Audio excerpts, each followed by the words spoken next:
और जैसे ही ये देवी अन्य गोपिकाओं ने सुना, उसी तक्षण उन सब देवियों का मन रूपी मयूर नाचने लगा। सबके हृदय में गोविंद दर्शन की लालसा, गोविंद दर्शन की उत्कंठा जागृत हो गई।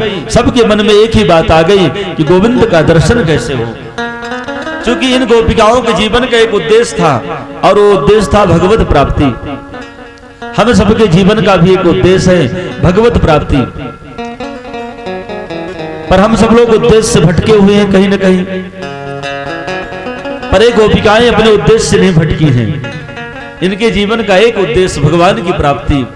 इनका अर्थ संतों ने किया है, गोपिकाओं का भावार्थ दिया है तो बताया कि गोभी इंद्रियैः कृष्ण रस पिबती, जो प्रत्येक इंद्रियाओं से कृष्ण रस का रसस्वादन करे वही गोपी है। जैसे हम सबके पास 10 इंद्रियाएं हैं, 5 ज्ञान इंद्रियाएं, 5 कर्म इंद्रियाएं, ये 10 इंद्रियाएं हैं। एक दिन हम लोग इस विषय में जानकारी भी कथा में सुन रहे थे कि इन इंद्रियाओं का मुख परमात्मा की ओर मोड़ दो, इंद्रियाएं संयमित हो जाएंगी। ऐसी ही गोपिकाएं इन 10 इंद्रियाओं से भगवान श्री कृष्ण रस का रस स्वादन किया करती, गोविंद रस का पान किया करती। इन्होंने सुना कि कन्हैया आज नृत्य कर रहे थे, तो इन सबके हृदय में गोविंद दर्शन की लालसा जागृत हो गई। देखे बिन कान्हा जब मन नाही माना है, इन आंखों से आज हमने ब्रह्म पहचाना है। श्री कृष्ण पद कमलों में मन को लगाना है। इनका मन उदास हो जाया करे, कन्हैया का दर्शन न करें तो उदास हो जाया करती, और कोई न कोई बहाना बना लिया करती, और बहाना बना करके भगवान का दर्शन के लिए चली जाया करें। और जीवन में बहाना बना करके भी भगवान का दर्शन मिले तो ये भी परम लाभ है। बहाना भी बना लेना चाहिए। कभी कभी ऐसा होता है कि घर परिवार के लोग रोकते हैं कि रोज मंदिर जाते हो, क्या करने? अरे मंदिर क्या किया जाता है जाने से? भगवान का दर्शन ही तो होता है। अगर जो रोके तो बहाना बना लेना, और बहाना बनाकर जाकर भगवान का दर्शन प्राप्त कर लेना, वो भी लाभ है। ते गोपिकाएं बहाना बना लिया, जो कि सासू जी जाने नहीं दिया करती, और जब सासू जी जाने न दें ते गोपिकाएं बहाना बना लिया करे, और बहाना बनाकर भगवान का दर्शन प्राप्त किया करे। तो जब इनको पता चला कि आज गोविंद नृत्य कर रहे थे तो इनके हृदय में दर्शन की लालसा जागृत हुई। तो वर्णन आता है कि इन्होंने अपने अपने घरों की मटकियां फोड़ दिया। किसी ने 2 मटकी, किसी ने 4 मटकी, किसी ने 5, किसी ने 10 फोड़ दी। सासू जी आई जमुना स्नान करके, बोली बहू ये मटकी किसने फोड़ी? तो बताया कि नंद के लाला आए थे, सो मटकी फोड़कर भाग गए। तो बड़ी गुस्सा आई सासू जी को, अरे नंद के लाला कितनी बड़ी हिम्मत, हमारे सासू जी के जमाने के मटकी फोड़ करके चला गया, अभी जाती हूँ उल्हाना लेकर के। तो गोपिकाओं ने कहा, अरे सासू जी आप क्यों जाती हैं माँ जी, मिट्टी की मटकी है, फूट गई सो दूसरी आ जाएगी, हम लोग चली जाती उल्हाना लेकर। तो सासू जी ने स्वीकृति दिया कि जाओ जाकर के उल्हाना देकर के आओ, और वो उल्हाना लेकर के जाती हैं, झुंड का झुंड बनाती हैं, और बना करके चौराहे में एकत्रित होती हैं, और एकत्रित होकर के सभी पहुंच जाती हैं नंद भवन यशोदा जी के भवन में। यशोदा जी देखती हैं कितनी गोपिकाएं एक साथ बाहर आ गई। बताओ कैसे आना हुआ? पुनः कन्हैया आज हमारा उदंडता किया क्या तुम्हारे घर में जाकर? गोपिकाओं ने कहा पहले बताओ कन्हैया कहाँ है? और यशोदा जी ने आवाज लगाई, भगवान बाहर आए, और भगवान ने उन गोपिकाओं को देखा। देखते ही भगवान भयभीत हो जाते हैं। भगवान को लगा कि बताओ आज ये पुनः शिकायत करेंगी और मैया पिटाई करेगी। थर थर भगवान कांपने लगे। थर थर भगवान कांपते हुए मैया के पल्लू को पकड़ करके लिपट जाते हैं, जैसे कोई छोटा बालक अपने माँ के आंचल को पकड़ करके लिपट जाए, ऐसे भगवान लिपट गए। और श्री सुखदेव भगवान यहाँ सावधान किया परीक्षित जी को। कई स्थान पर श्री सुखदेव भगवान सावधान किया है। जहाँ लीला भगवान की विचित्र लीला मोह संशय में डालने वाली, वहां सावधान किया। यहाँ भी सावधान करते हुए कह रहे हैं कि हे परीक्षित सावधान, कितना सुंदर दृश्य है, जिसके भय से काल भी भयभीत होता है। भगवान के भय से काल भी भयभीत होता है। जाके वक्र भुकुट के भय से सागर सप्त उभलते देखा। तिनको माँ यशोदा के भय से अश्रु बिंदु द्रग ढलते देखा। बिंदु जी बड़ी सुंदर बात लिखते हैं कि जाके वक्र भुकुट के भय से, एक बार रामावतार में राम जी को कभी गुस्सा आई नहीं, क्रोध आया ही नहीं राम जी को, पर रामायण में 2 स्थान में राम जी के क्रोध का वर्णन आया है। एक स्थान पर सिद्धा पहाड़ में जब अस्थियों का समूह का दर्शन करते हैं भगवान, तब एक घोषणा करते हैं कि बोले राम निश्चरहीन करहूं मैं भुज उठाए पलकीन। घोषणा कर दिया मैं निशाचरों से पृथ्वी को मुक्त कर दूंगा। और एक स्थान में जब समुद्र से भगवान 3 दिन तक याचना किया और समुद्र स्थान नहीं दिया, मार्ग नहीं दिया, तब भगवान श्री राम जी की जरा से भक्ति तिरछी हुई, जरा सी। उसी को बिंदु जी लिखते हैं कि जाके वक्र भुकुट के भय से जरा से भक्ति तिरछी हुई और इतना बड़ा समुद्र भयभीत होकर के भगवान के चरणों में गिर गया। वही परमात्मा, वही राम आज कृष्ण रूप में पधारे हैं और कृष्ण रूप में, और देखा कि आज शिकायत करेंगी और मैया पुनः पिटाई करेगी, इसलिए भगवान भयभीत होकर के मैया के पल्लू को पकड़ लिया और भगवान के झूठे आंसू बहा करके रोने लगे ताकि मैया हमारी मारे ना हमें। ये सुंदर दृश्य, अद्भुत दृश्य की कल्पना करिए, भगवान झूठे आंसू बहा रहे हैं। ते गोपिकाएं पहले भगवान का दर्शन करती हैं, खूब दर्शन करती, जी भर करके दर्शन किया। और जब जी भर करके दर्शन करके इंद्रियाएं तृप्त हो गई, इंद्रियाएं प्रसन्न हो गई, इनकी बिल्कुल प्रसन्नचित हो जाती हैं, तब यशोदा जी बोले अब बताओ, तुम लोगों ने देख लिया कन्हैया को, दर्शन कर लिया, अब बताओ क्यों आई हो, बात क्या है। तो ये गोपिकाएं उलाहना देती हैं अपना कि मैं क्यों आई हूं, सुनिए। तो हम लोग भी श्री सुखदेव जी के शब्दों में सुने, कितना सुंदर उल्हाना श्री सुखदेव भगवान बता रहे हैं परीक्षित जी को। ये गोपिकाएं कहती हैं वत्सान मुंचन कुचित समय क्रोश संजात हासम स्तोयं शुभदत्थयः दधिपयः कल्पितैस्तयो गई मार्कान भोक्षान। गोपिकाएं उलाहना देती हुई बात कहती हैं कि हे मैया, ये तुम्हारा कन्हैया हमारे घर जाता है, निवास जाता है, और बत्सान मुंचन हमारे बछड़ों को ढील करके आ जाता है। तो यशोदा जी बोले तुम्हारा काम ही हो तो हो जाता है, तुम्हें बछड़ा नहीं ढीलना पड़ता, और हमारा कन्हैया बछड़े ढील करके आ जाता है। तो इस गोपिकाओं ने कहा कि नहीं, दुग्ध दोहन के पूर्व, जैसे दोहन करना है हमें 6-7 बजे और श्रीमान 3 बजे जाते हैं और हमारे बछड़ों को ढील कर भाग आए। तो यशोदा जी बोली तो गलत काम करता है। तो सुनो, अगर ऐसा किया करे तो नेक डांट दिया करो, जब नेक डांट दोगी तो छोटा सा लाला बात मान लेगा, काहे को ऐसा उदंडता करेगा। तो एक गोपी बोली कि नहीं, जब इनको हम डांटती हैं ना तो इनकी हमारी गुस्सा को देखकर ये हंस देते हैं, और इनकी हंसी को देखकर हमारी गुस्सा ठंड पड़ जाती है। भगवान की हंसी का वैशिष्ट है, हंसी की विशेषता है। भगवान मुस्कुरा दें तो वैरी राम बड़ाई करहीं, भगवान की फिर बड़ाई तो वैरी लोग भी किया करते। भगवान की हंसी का ये वैशिष्ट हुआ करता। एक गोपी सामने खड़ी हुई और कहती है कि हे मैया, ये हमारे घर चोरी करने के लिए जाते हैं। यशोदा जी ने कहा ये छोटा सा लाला चोरी करना कब से सीख लिया। गोपी ने कहा आपके सामने ऐसे खड़े हैं, जब एक भवन से बाहर जाते हैं, इनकी एक मंडली है, मंडली के साथ चलते हैं और मंडली के अध्यक्ष हैं। तो बोले क्या चुराता है लाला। तो बोले कि माखन मिश्री, दधी और माखन मिश्री चोरी करते हैं। तो यशोदा जी बोले कि हमारा छोटा सा लाला है, इनको राजी से माखन मिश्री दे दिया करो, जब राजी से दे दोगी तो काहे चोरी करेगा। एक गोपी बोली कि नहीं, जब इनको राजी का देती हैं, ये कहते नहीं हमें तो चोरी का ही पसंद है। तो यशोदा जी को थोड़ी सी गुस्सा आ गई और यशोदा जी कहती हैं कि हमारा छोटा सा लाला है, मान लो थोड़ी सी चोरी करके खा लिया, तुम लहना लेकर आ गई, हमारे घर में 50 मटकी दही रखा हुआ है, ले जाओ जितना ले जाना। एक गोपी आई सामने और कहती है कि मैया आप क्रोध करती हैं, ये चोरी करके भी खाएं तो अच्छा लगता है, पर आप नहीं जानती, इनके साथ जो मंडली है, तो नीचे तो गाल वालों की मंडली और ऊपर बंदरों की मंडली है। मारकान यानी बंदर, भोगछान, उनको भी ये बड़े प्रेम से प्रसाद पवाते हैं। और जिसके घर में जाते हैं चोरी करने के लिए, तो फिर वहां कुछ मिलता नहीं। और जैसे यशोदा जी ने इस बात को सुनी, बहुत तेजी से फटकार लगाई, इतना फटकार लगाती हैं।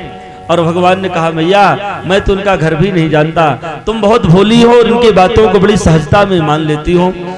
और सुनो, मैं जब कभी अपने ग्वाल वाल, अपने मित्र मंडली, सखाओं के साथ, मित्रों के साथ बाहर निकलता हूँ, ये स्वयं मुझे बुला लेती हैं अपने घर, और बुला करके दधी ओदन लपटाए, हमारे मुख में दधी और ओदन चावल लपेट देती हैं, चोर चोर कह के दौड़ा लेती हैं। और बताओ, तुम बात मान लेती हो, हमको फटकार लगाती हो।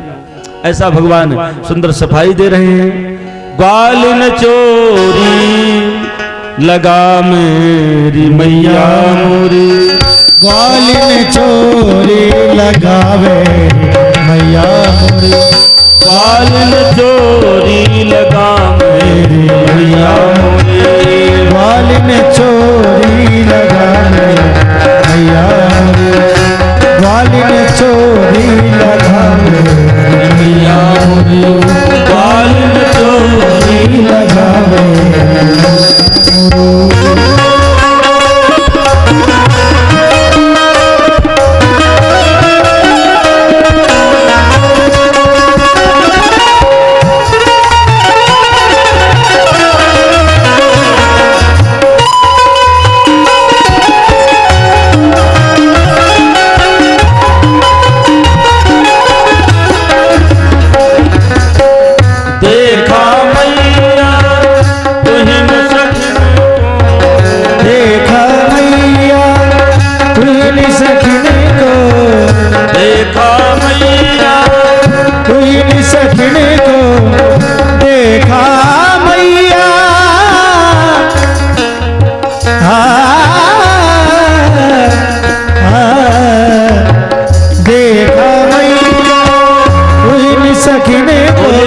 चोर भगवान की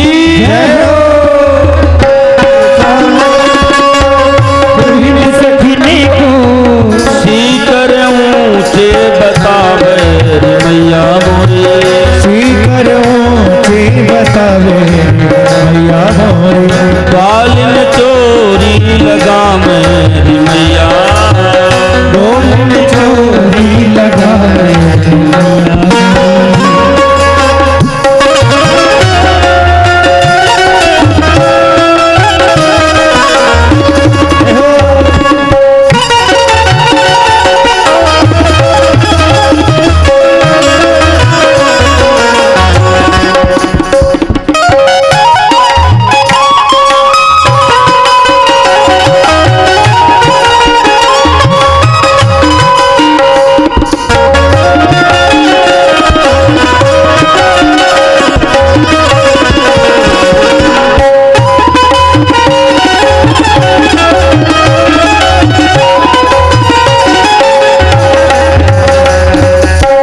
जब मोहि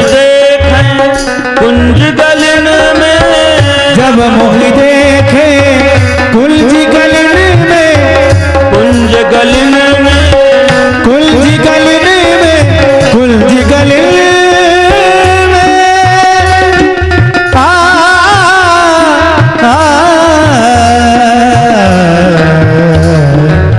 जब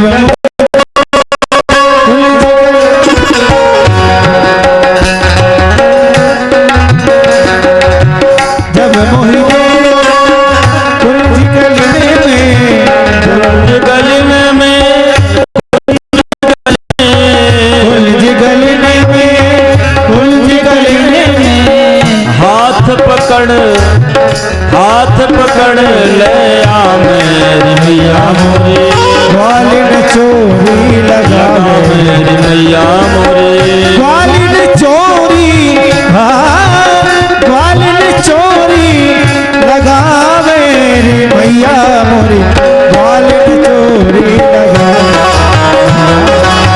ग्वाल न चोरी लगा मेरी मैया मोरी।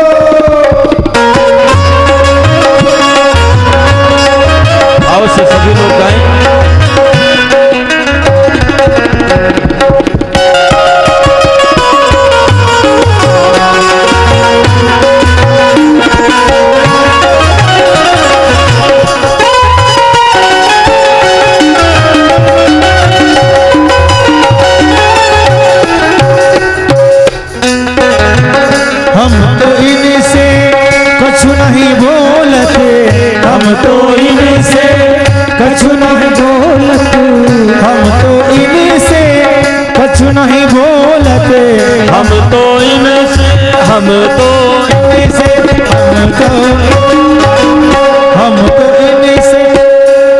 कुछ नहीं बोलते। जय हो।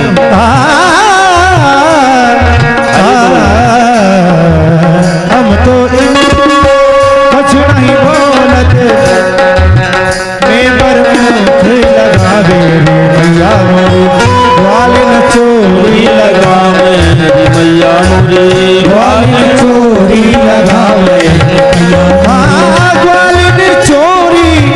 ग्वाल न चोरी लगावे रे मैया मोरी, ग्वाल न चोरी लगावे मैया मोरी, ग्वाल न चोरी लगावे मैया मोरी, ग्वाल न चोरी लगावे मैया मोरी।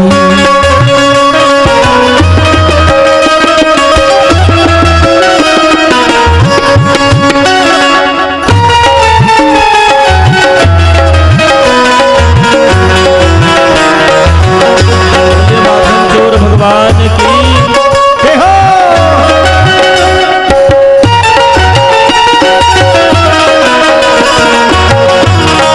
श्री राम।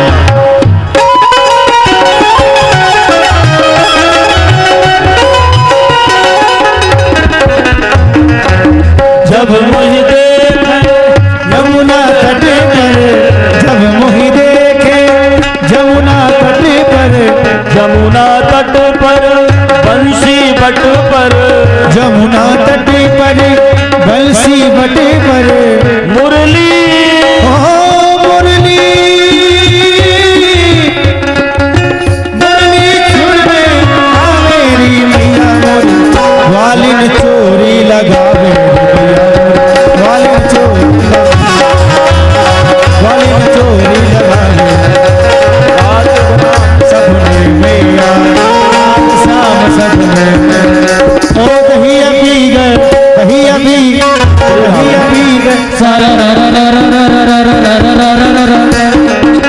रात शाम सपने में आए, रात शाम सपने में आए। और ऐसे नहीं आएंगे, अब बैठ के आप लोग ताली बजा रहे हैं बड़े भाव से झूमते नाचते हुए, तो रात शाम सपने में आए, ओ दहिया पी गए, दहिया पी गए, दहिया पी गए हरी बोल। रात शाम सपने में आए, रात शाम सपने में आए।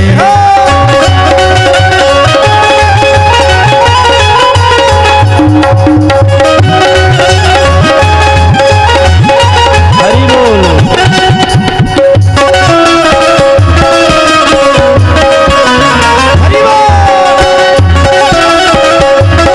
ये बात।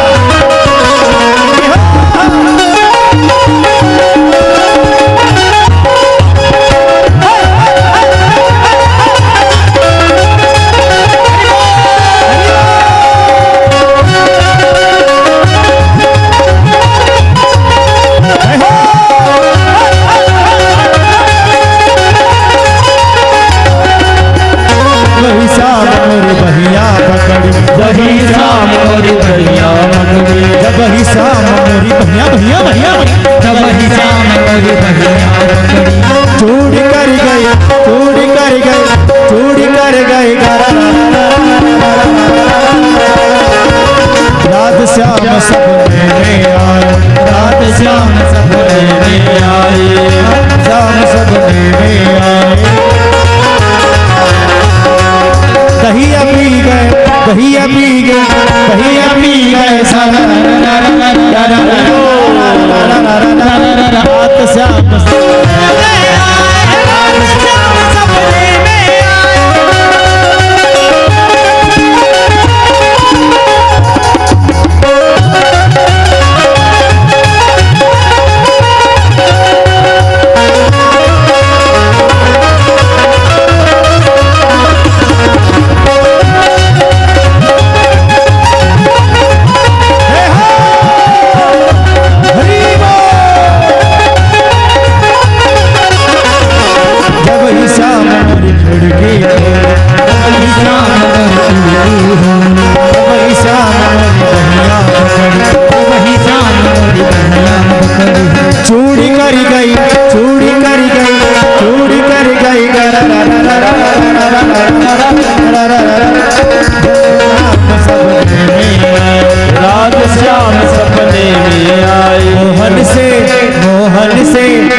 माखन चोर भगवान की जय हो।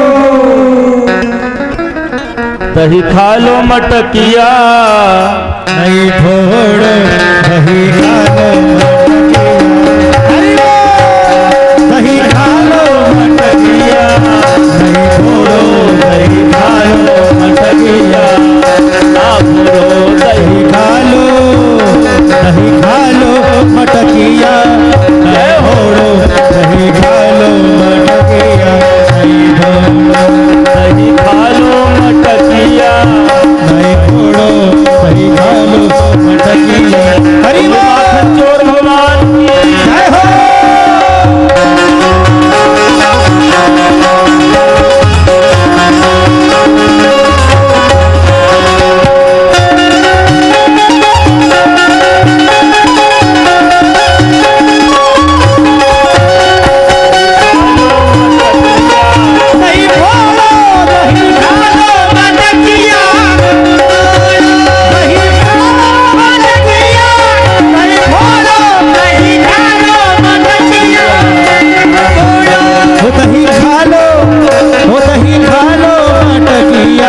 नहीं छोड़ो दही खा लो मटकिया, मटकिया, नहीं छोड़ो दही खा लो मटकिया। हरि बोल। दही खा लो रे श्याम दही खा लो तो दही खा लो रे श्याम दही खा लो रे, दही खा लो श्याम दही खा लो, दही खा लो रे श्याम दही खा लो रे,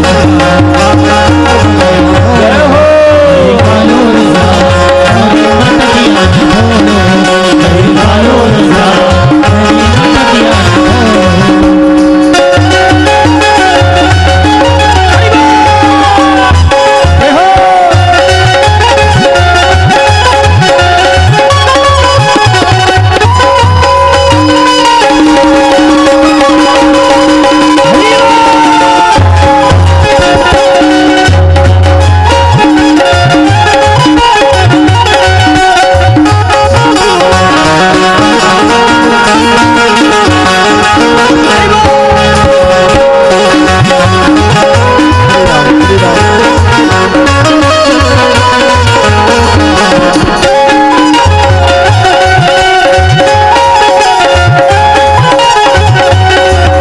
दही खा लो रे श्याम दही खा लो रे, दही खा लो रे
श्याम दही खा लो रे श्याम दही खा लो रे श्याम, दही खा लो रे श्याम दही खा लो रे श्याम, दही खा लो रे श्याम।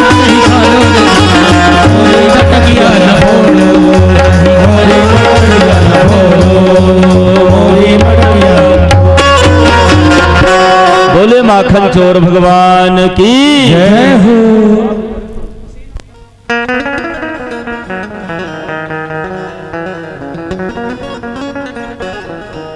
श्री राम बोले माखन चोर भगवान की जय हो। श्री बाल कृष्ण भगवान की जय हो। श्री श्री बद्रीनाथ भगवान की जय। इस तरह से भगवान अनेकों अनेक मधुरमयी मंगलमयी दिव्य बाल लीलाएं श्रीधाम वृंदावन में माखन चोरी की लीला बहुत ही भगवान की प्रभावित किया है भक्तों को। अद्भुत लीलाओं को भगवान ने करके सबको आनंदित प्रमोदित किया। इन्हीं सुंदर लीलाओं का समावेश श्री सुखदेव भगवान करते हुए आगे की कथा बड़ी सुंदर सुंदर लीलाएं वर्णन किया है। तो एक दिन भगवान ब्रह्मांड घाट में जब कभी वृंदावन की यात्रा जाए करें तो ब्रह्मांड घाट जाइएगा। रमण रीति भागवत जी में रमण रीति का बड़ा सुंदर उल्लेखित किया है।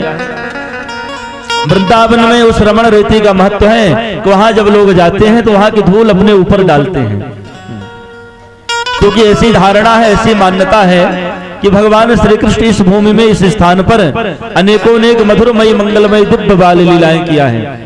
शायद भगवान के चरणों से स्पर्श हुई कोई रज यहाँ पड़ी हो, हमारे शरीर से स्पर्श हो जाए और हमारे पंच भौतिक शरीर धन्य हो जाए। तो जाइएगा, ऐसी धारणा है, मान्यता है। रमण रेत लेटो नहीं, किसी संत ने भी लिखा है सुंदर, कियो न जमुना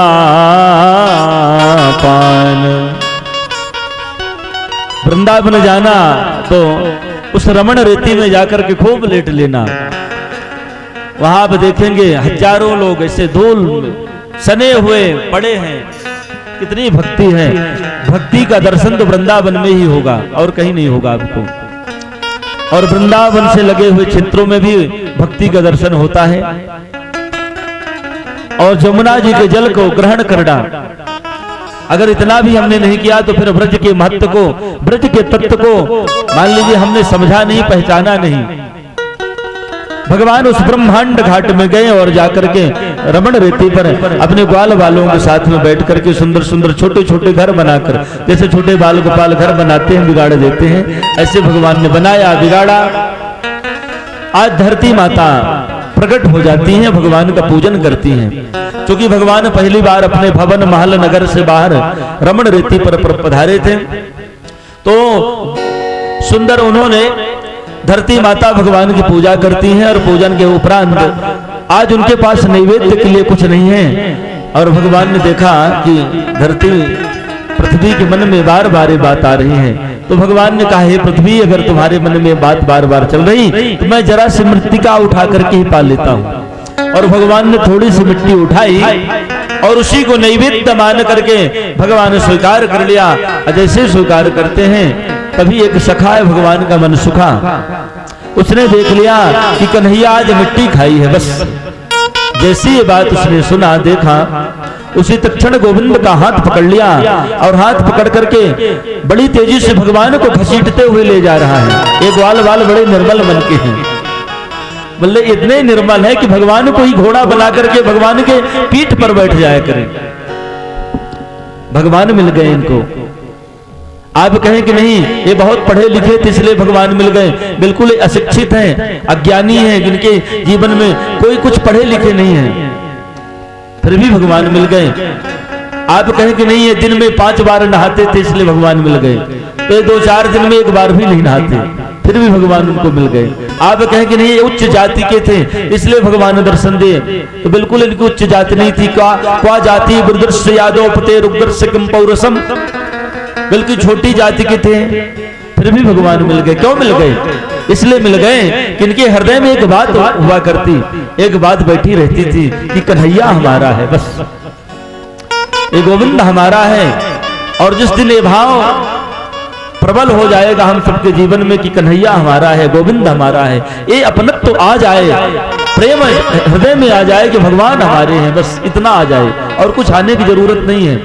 अब न तो माला जपो और न 10वें दिन में 10 बार नहाओ और न ही ऐसा कि व्याकरण या संस्कृत का संभाषण करो, बस आपके हृदय में इस बात को आ जानी चाहिए कि भगवान हमारे हैं, गोविंद हमारे हैं।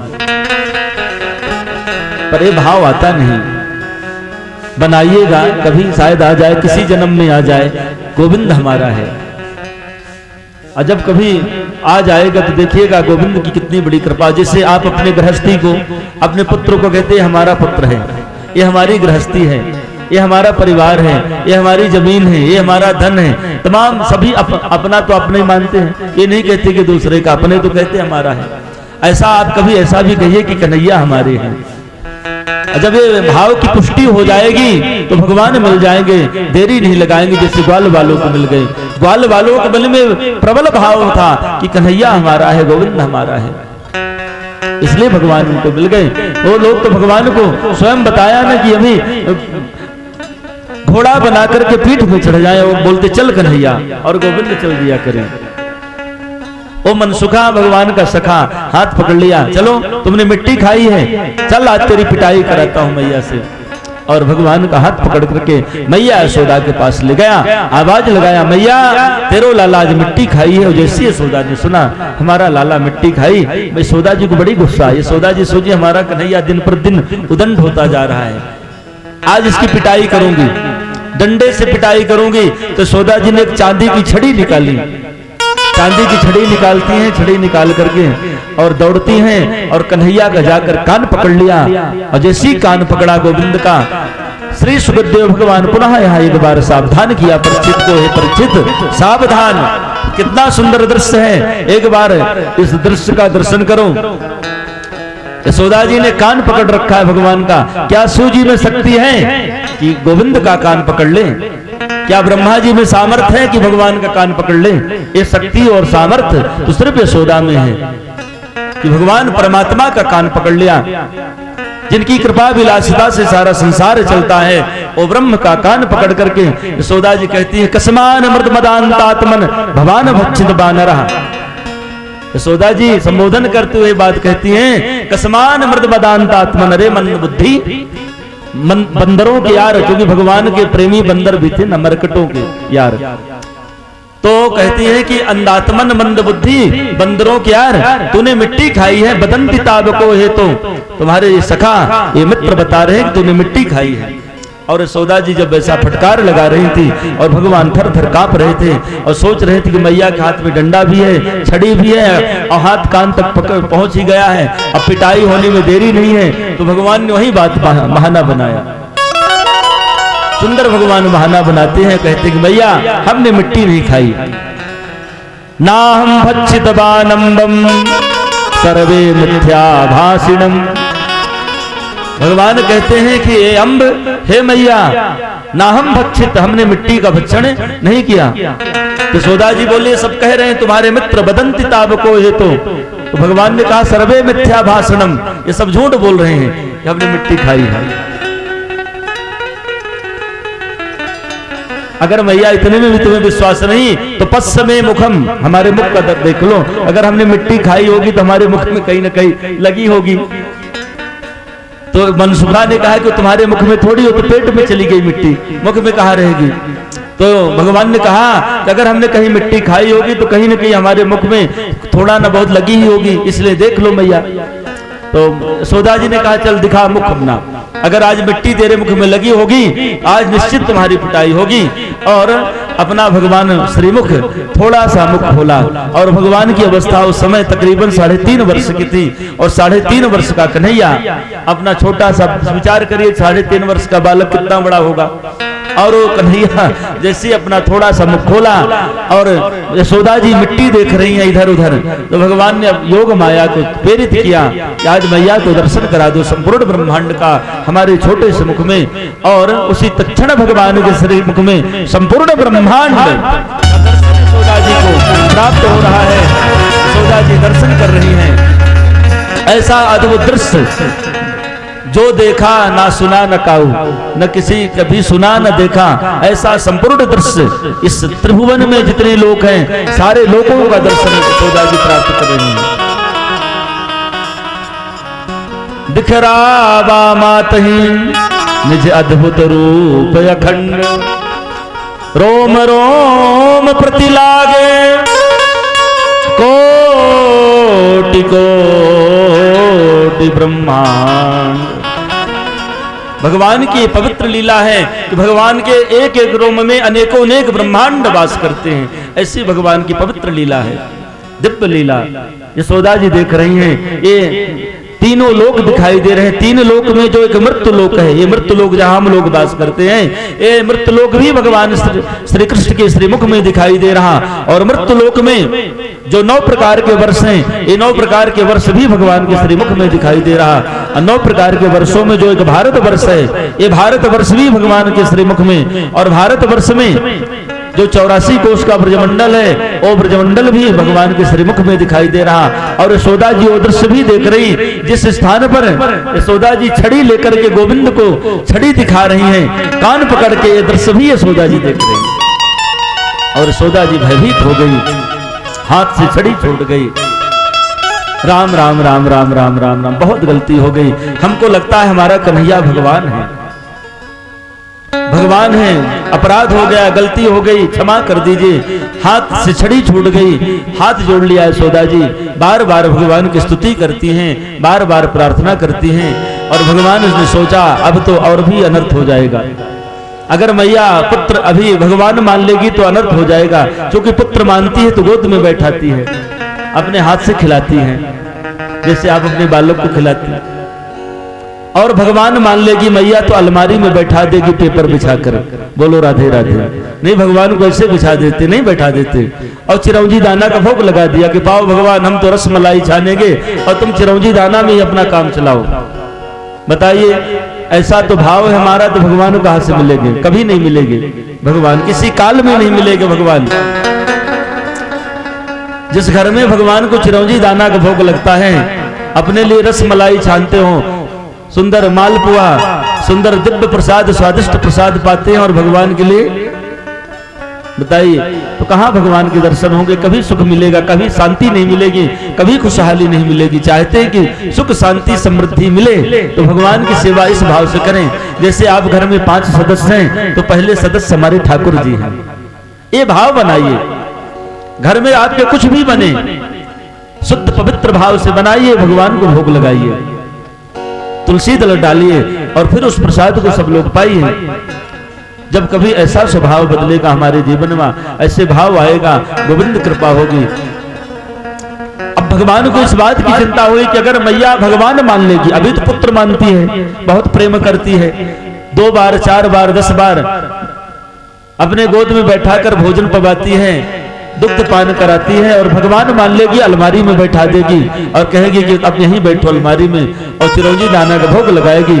इसलिए भगवान ने योग माया को बुलाया, स्मरण किया और बोले कि हे योग माया आओ, और आकर के जो यशोदा ने हमारे मुख में अभी कुछ दृश्य देखा है उसको तुम अदृश्य करा दो, नहीं अनर्थ हो जाएगा। यहाँ भगवान बनने में फायदा नहीं है, यहाँ तो पुत्र बनने में फायदा है।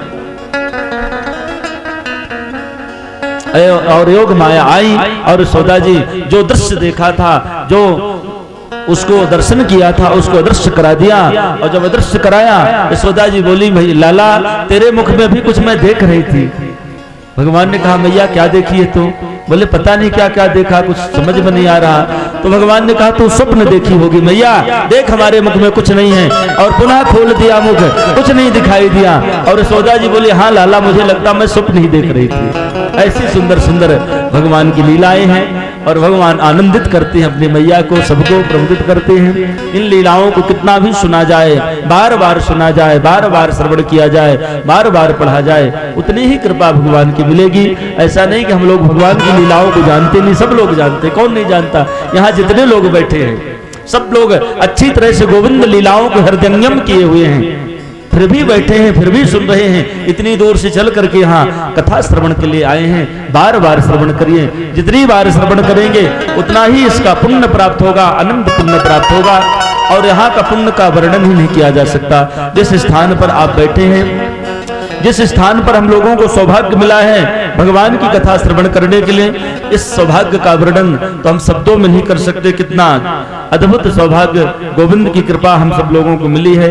और हम सब लोग बद्री विशाल भगवान के पावन चरणों में विराजमान होकर के, मैं स्वयं कभी सोचा नहीं था कि कभी ऐसा, क्योंकि जब एक बार बहुत पहले यहाँ कथा करने के लिए आया तो एक भक्त ने कराया था कथा मैहर अखाड़े में, तब मैं रहा करता, पढ़ाई का समय हमारा उस समय चलता, तो वहाँ कथा तो ये हुआ कि चलिए आप कथा कर दीजिए, ठीक है। पर मैं ये कभी नहीं सोचा था कि इतना समूह लेकर के और मुझे भी अवसर मिलेगा भगवान की कथा का। तो ये मन में ऐसे एक बार हमारे पार्षद सत्यम त्रिपाठी जो तबला बजाते हैं, ये बहुत दिनों से हमारे साथ सेवा दे रहे हैं अपने तबला में। और एक बार ऐसे हम लोग बैठे थे और बैठे बैठे आपने कहा कि एक बार गुरुजी कृपा करिए तो श्री बद्री नारायण में कथा हो। और ये बात कहा और उतनी ही समय हमने नाही कर दिया कि भैया वहां कथा करना बड़ा कठिन है, वहां बहुत प्रचुर मात्रा में धन हो, समूह लेकर के जाए तब ये संभव हो सकता है। पर वो बीज हमारे मन में इन्होंने बो दिया, वो बीज पड़ गया और उसका चिंतन हम करने लगे अपने स्तर से। और फिर घोषणा किया हमने अपने यहाँ की राम कथा में, जब अपने यहाँ प्रत्येक वर्ष राम कथा का आयोजन होता है उसमें घोषणा किया और समय तकरीबन हम 30 से 35 लोगों ने स्वीकृति दिया। और भगवान महादेव की कृपा, पूज्य गुरुदेव भगवान का आशीर्वाद और श्री बद्री नारायण भगवान की अनंत करुणा कृपा आप सब लोगों के हृदय में स्वयं बद्री नारायण भगवान प्रेरणा दे करके और सुंदर सब लोगों को ले आया। आप सब लोगों ने यहाँ आकर के भगवान की कथा, और मुझे भी आप सबके बीच में वाणी पवित्र करने का जो अवसर मिला, मैं अनंत जन्मों तक ऋणी रहूंगा आपका। और बद्री नारायण भगवान से आप सबके दीर्घायु स्वस्थ जीवन की कामना करूंगा कि आप सबको सदा बद्री नारायण भगवान की कृपा बनी रहे आपके ऊपर, ऐसे ही निरंतर भगवान की आप सब कथा श्रवण करते रहे, यही जीवन का परम लाभ है। अयम ही परमो लाभ। तो जिस स्थान में आप बैठे हैं, इस स्थान में आपके द्वारा थोड़ा सा भी किया गया सुकृत, एक माला अगर आपने जाप कर लिया, मान लीजिए 108 गुरिया के एक माला होता है, और आपने 108 गुरिया के माला को एक माला जाप कर लिया यहाँ इस भूमि में, तो उसका 1000 माला जाप करने का पुण्य प्राप्त होगा। अब विचार कर ले कितनी पवित्र भूमि है, मतलब 1000 गुना पुण्य आपको प्राप्त होगा एक माला जाप करने से। 1 रुपए दान कर दिया, हजारों रुपए के दान के बराबर माना जाता है। ऐसी पवित्र भूमि पर आप वैकुंठ धाम पर विराजमान हैं। 8 वैकुंठ जो बताए गए हैं पुराणों में, उनमें से कलयुग का वैकुंठ बद्री नारायण धाम है, जहां आप सब लोग कथा श्रवण कर रहे हैं। आप जब समाज में बैठेंगे, सर ऊपर करके बैठेंगे कि हम बद्री नारायण भगवान में कथा सुन करके आए हैं। अब इससे बड़ा सौभाग्य क्या होगा।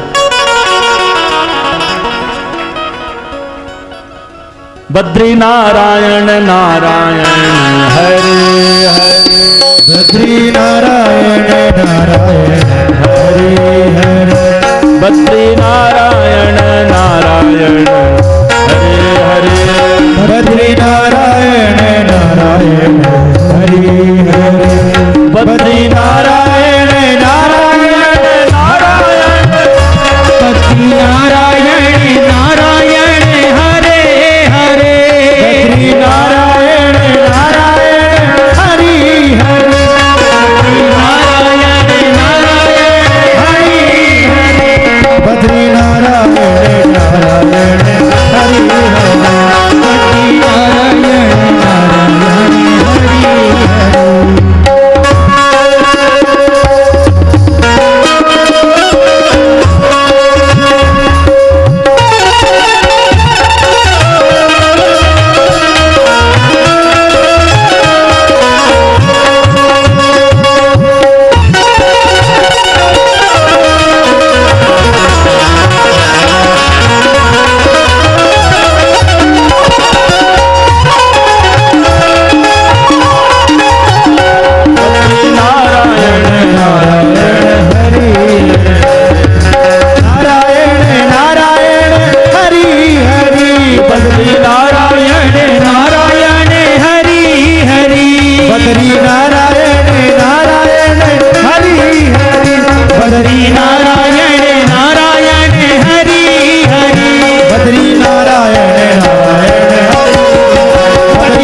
पंचशिला मध्ये शुद्धो बद्रिकाश्रमः, आसा मध्ये च दानं च देवानां।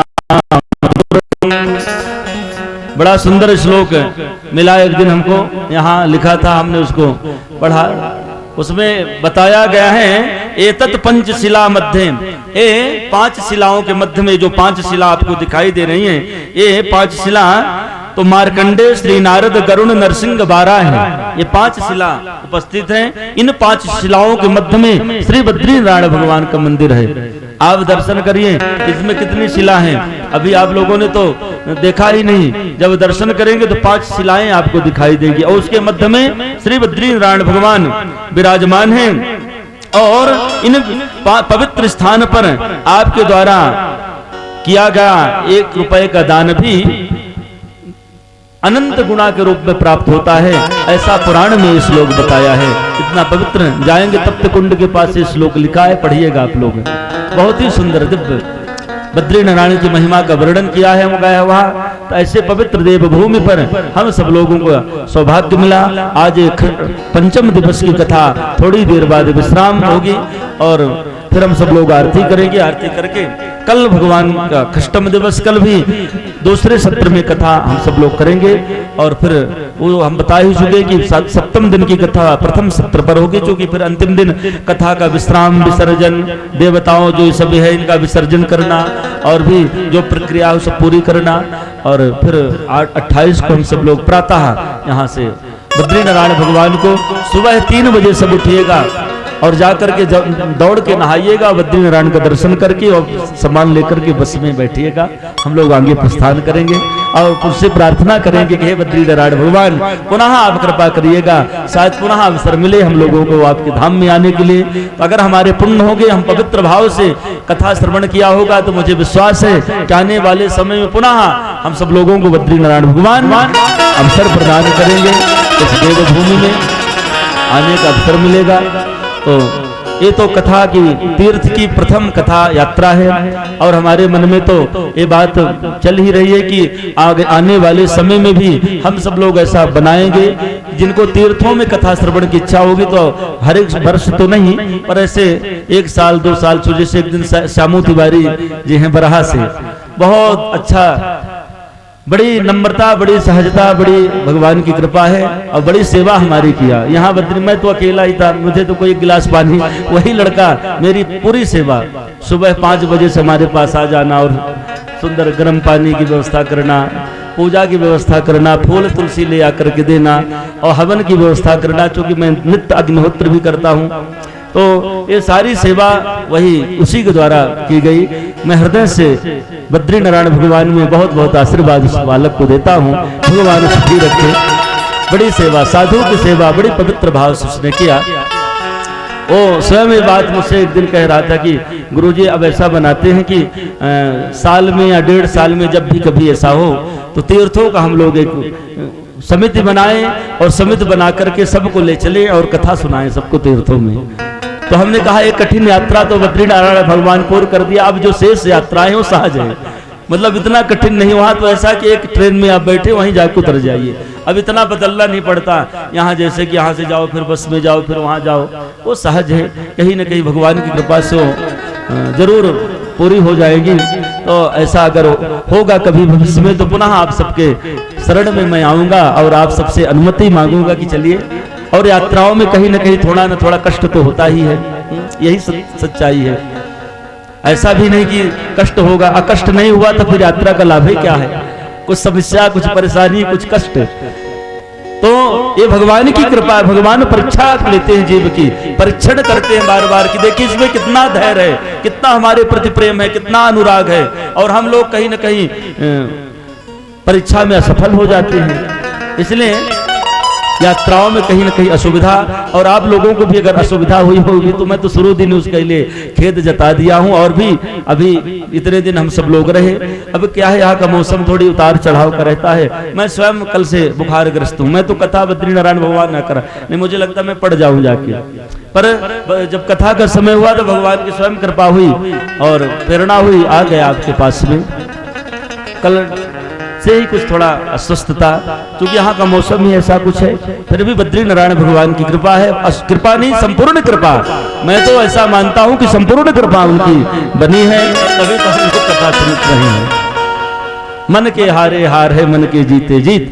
तो मन को छोटा कर देना ही पतन का कारण समस्याग्रस्त हो जाना, मन को कभी छोटा न करे और बढ़िया भगवान की कृपा मान करके हम सब लोग उनका परम अनुग्रह।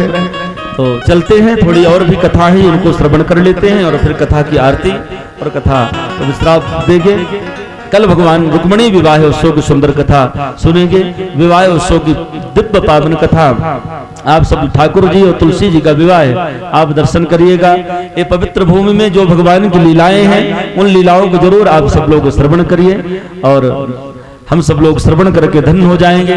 इस तरह से अनेकों अनेक मधुरमय मंगलमय दिव्य बाल लीलाएं भगवान के द्वारा। एक दिन मैया यशोदा भगवान ने अपने घरों की मटकी फोड़ दिया। मैया यशोदा को बड़ी गुस्सा आई और भगवान को रस्सियों से बांधना आरंभ किया। 2 अंगुल की रस्सी कम पड़ जाए, बाजार से मंगाया फिर भी 2 अंगुल की कम रस्सी पड़ गई। परीक्षित जी ने कहा ये रस्सी कम क्यों पड़ जाती है महाराज? तो श्री सुखदेव जी ने बताया कि रस्सी इसलिए कम पड़ जाती है कि भगवान के पास एक ईश्वर शक्ति है और कहती है कि हे यशोदा तुम सब कुछ करो पर ब्रह्म को तुम बंधन में नहीं डाल सकती, क्योंकि ब्रह्म बंधन मुक्त होता है, तुम कैसे बांधोगे? यशोदा जी निराश हो जाती हैं, भगवान के चरणों का आश्रय लिया, भगवान उस शक्ति को दूर किया। यशोदा जी की भावनाओं का आदर करते हुए भगवान आज बंधन को स्वीकार किया। यशोदा जी उखल से बांधी, उखल आप समझते होंगे धान कूटने वाला जो उखल हुआ करता, तब वो उसको उखल उसमें बांध दिया और चली गई यमुना स्नान करने के लिए। और भगवान उस उखल को खुशकाते हुए आए और वहां 2 यमलार्जुन नाम के वृक्ष है, इस श्रापित वृक्ष हैं, ये गंधर्व हैं। एक बार देवर्षि नारद जी ने इन्हें श्राप दिया था और ये वृक्ष हो गए थे। आज भगवान की भुजाओं को स्पर्श हुआ, वो प्रकट हो गए और भगवान की सुंदर स्तुति गाई। भगवान ने कहा हे गंधर्वों, मैं सब कुछ सहन कर सकता हूं पर संत का अपमान नहीं सहन करता, इसलिए तुम सब कुछ करो पर संत का अपमान करोगे मैं क्षमा नहीं करूंगा, इसलिए अब दोबारा कभी ऐसा नहीं करना। देवर्षि नारद जी ने उन्हें श्राप दे दिया कि थक जाओ तुम वृक्ष हो जाओ, और वृक्ष बन करके हजारों साल पड़े रह गए पर उनकी भुजाओं से भगवान की भुजाओं से मुक्त हो गए। उन्होंने स्तुति गाई भगवान की, जैसे वो गए वैसे वो वृक्ष धड़ाम से गिर गए। आवाज आई, अभी तक आवाज नहीं आई, जब तक भगवान ने उनको आशीर्वाद दिया, संवाद हुआ, स्तुति हुई, तब तक वो वृक्ष ऐसे ही लटके रह गए। जैसे वो मुक्त हुए वैसे ही वृक्ष की गिरने की आवाज आई, जैसे वृक्ष गिरने की आवाज आई तमाम गोकुल के लोग दौड़ पड़े, देखा वो भारी वृक्ष। नंद जी आ गए, यशोदा को फटकार लगाई और उसी तक्षण निश्चय कर लिया अब इस भूमि में रहना ठीक नहीं, वृंदावन धाम चलते हैं। हम लोग भी वृंदावन धाम चलते हैं, पर बद्री नारायण में तो बैठे ही हैं और यही वृंदावन का दर्शन करते हैं प्रेम से। तो आज भगवान की प्रसन्नता के लिए, गोविंद प्रसन्नता के लिए आज अपने भवन महलों को त्याग करके सभी लोग श्रीधाम वृंदावन जाने की तैयारी बनाई। हम लोग भी चलते हैं, भगवान का दर्शन करते हैं। वृंदावन जाने को जी चाहता है, वृंदावन जाने को जी, वृंदावन जाने को जी चाहता है, जी चाहता, राधे राधे गाने को जी चाहता है, राधे राधे गाने को जी चाहता है, जी चाहता है, वृंदावन जाने को जी चाहता, वृंदावन जाने को जी चाहता है, जाने को जी चाहता है।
चाहता है।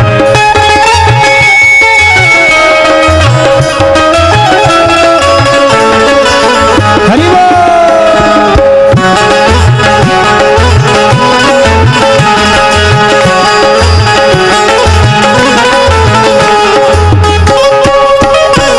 हरि बोल।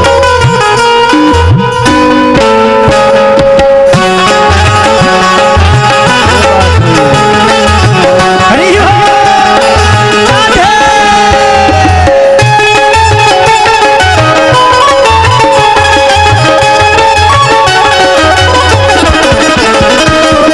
वृंदावन में यमुना किनारा, बोले यमुना महारानी की जय हो। वृंदावन वृंदावन वृंदावन यमुना महारानी, वो वृंदावन में यमुना महारानी, यमुना महारानी, यमुना महारानी।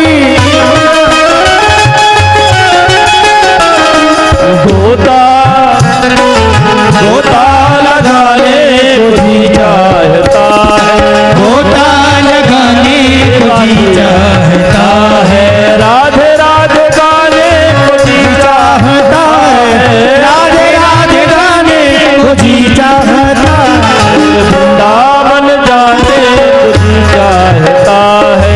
वृंदावन जाने को जी चाहता है।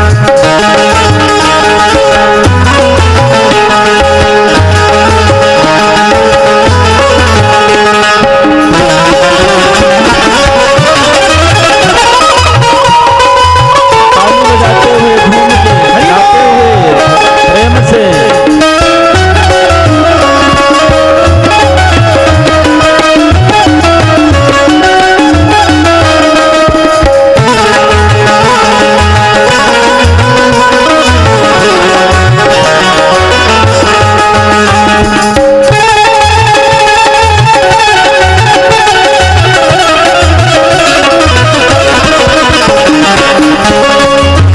हरि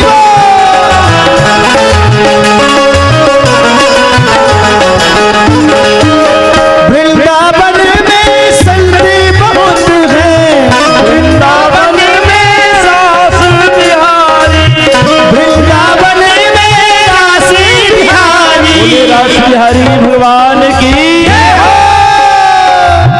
वृंदावन वृंदावन वृंदावन रास बिहारी, वृंदावन में राशि बिहारी, रास बिहारी कुंज बिहारी, रास बिहारी कुंज बिहारी। ओ वृंदावन में राशि बिहारी, वृंदावन में राशि बिहारी। रास रचाने राशि रचाने को जी चाहता है, राशि रचाने को जी चाहता है, राधे राधे गाने को जी चाहता है। ओ राधे राधे गाने को जी चाहता है। वृंदावन वृंदावन वृंदावन वृंदावन जाने को जी चाहता है, वृंदावन जाने को जी चाहता है। वृंदावन जाऊंगी सखी, वृंदावन जाऊंगी, वृंदावन ताली को बजा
दोनों हाथों में से गाते हुए हो मुहे लगी श्याम संग प्रीत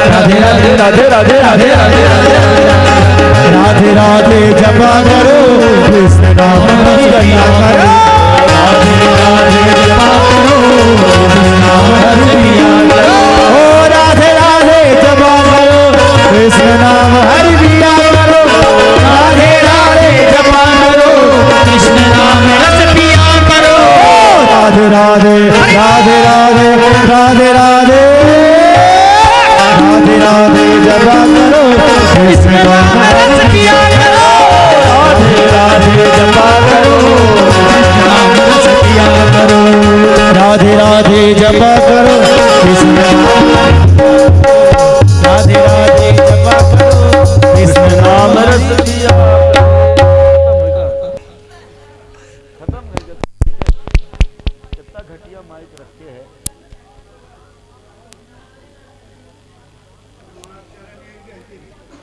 श्री राम श्री राम बुलाओ फोन लगाओ ही घटिया साउंड रखते हैं।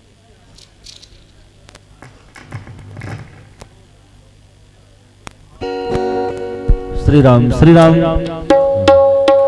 बोले भागवत भगवान जय श्री राम श्री राम।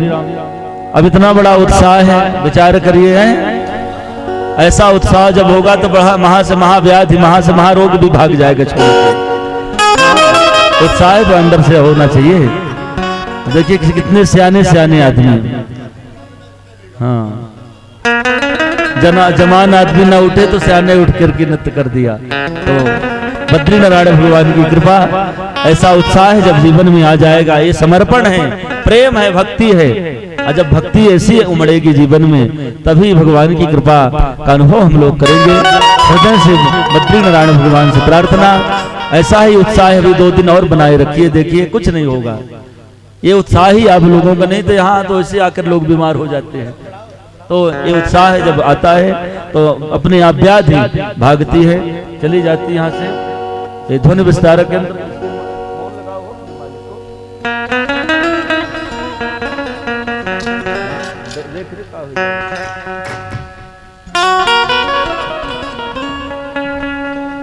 बोले भागवत भगवान की जय।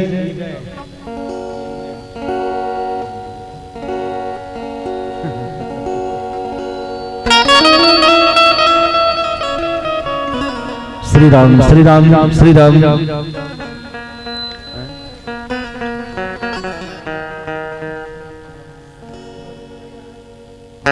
श्री राम श्री राम।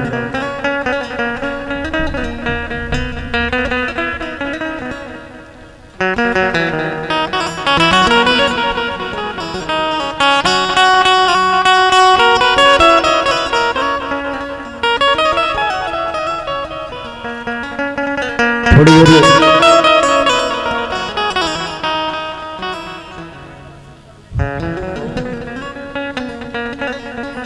श्री राम बोले भागवत भगवान की जय हो। राधे राधे जपा करो कृष्ण नाम राधे राधे जपा कृष्ण नाम रस पिया करो राधे राधे राधे राधे राधे राधे राधे राधे राधे राधे राधे राधे जमुना राधे राधे राधे राधे राधे राधे राधे राधे राधे राधे जय जय श्री राधे श्याम। और सब लोग श्री धाम वृंदावन की यात्रा किया और नहीं आ रहा श्री राम। तो सब लोग श्री धाम वृंदावन विराजे और वृंदावन में जाकर अपना निवास, वृंदावन का जो शाब्दिक अर्थ हुआ है तो बताया है कि वृंदावन, वृंदावन तुलसी, जहां तुलसी का वन हो उसे कहते हैं वृंदावन। इसलिए अपने घरों में वृंदावन बनाइए, तुलसी वन लगाइए और तुलसी की सेवा करिए। तुलसी पोषणम नित्यम धेनु नाम सेवनम समम। ये 4 समान। उक्तम भागवतम नित्यम कृतम च हरि चिंतनम, नित्य भगवत चिंतन और स्वाध्याय और शालिग्राम भगवान की पूजा और गौ माता की सेवा, ये समान रूप से फल प्रदान करने वाली है। बोले वृंदावन धाम की जय। तो वृंदावन में जाकर आज भगवान आनंद का अनुभव किया। विशेषता यहाँ इस बात की है, भगवान स्वयं आनंद के सिंधु हैं और वही आनंद के सिंधु भगवान जब वृंदावन में प्रवेश किया तो उन्हें आनंद मिला। अब विचार करिए वृंदावन का कितना महत्व होगा। जिनका नाम लेने से हमें आपको आनंद मिलता है, वही भगवान जब वृंदावन में प्रवेश किया उन्हें भी अनंत आनंद की अनुभूति हुई और भगवान वृंदावन में निवास। धीरे धीरे वहां भवन महल बनाए गए और भगवान के मन में एक बड़ी इच्छा हुआ करती गोपाल बनने की। अपने मैया से कहा करें, मैया मुझे गोपाल बना दो। और एक समय आया और मैया यशोदा ने, और वो तिथि गोपाष्टमी तिथि वर्ष में एक बार मनाई जाती है, उस दिन भगवान को गोपाल बनाया गया था। तौ वत्सपालको भूत्वा सर्वलोकैक पालको, जो सारे जगत का पालन करने वाला ब्रह्म, आज तौ वत्सपालको भूत्वा सर्वलोकैक पालको, वही ब्रह्म गौए चराने के लिए, गौए पालन करने के लिए गोपाल बन करके गौए चराने के लिए जा रहा है। जिसकी कथा सुनने के लिए हम लोग इस धाम में विराजमान हैं, उसकी कृपा अगर चाहते हैं साहब तो गौ सेवा जरूर करिए, चाहे एक ही गौ सेवा करिए। बस मैं तो आपको बहुत बड़ा मंत्र बताने के लिए जा रहा हूं। आप नहीं रख सकते 20 गौ माता, कम से कम एक हिंदू एक गाय, कम से कम अगर ऐसा भी हम लोग निश्चय कर लें तो समझ लेना कि गौ माता की कृपा मिल जाएगी और गौ के दोष से बच जाएंगे। नहीं, बड़ा कठिन है। गोविंद की कृपा पाने के लिए सर्वोत्तम साधन है तो सिर्फ गौ सेवा आप करिए।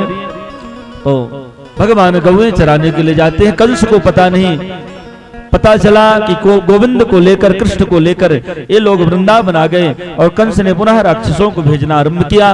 और कंस ने एक राक्षस भेजा जिसका नाम हुआ बत्सासुर। बत्सासुर कहते हैं बछड़े को, और वो बछड़े के रूप में आया, भगवान की बछड़ों के बीच में प्रवेश कर गया। जैसे प्रवेश किया, पर भगवान तो जानते, दाऊ जी से कहा कि दाऊ जी देखो जो बीच में एक बछड़ा है ये हमारा नहीं है, कंस का है। और दाऊ जी ने अपना हल निकाला, असंख्य बछड़ों से निकाल कर उसका वध किया। कंस को पता चला, बड़ा दुख हुआ। कंस ने पुनः एक राक्षस को भेजा जिसका नाम हुआ बकासुर। बकासुर कहते पाखंड को, जो पाखंड का आश्रय लेकर भक्ति करते हैं उनका नाम है, उनको कहते बकासुर। इसलिए भक्ति तो आवश्यक है पर बकुला भक्ति नहीं होनी चाहिए, यथार्थ की भक्ति हो। बकुले के रूप में आया, भगवान ने उसका भी उद्धार कर दिया।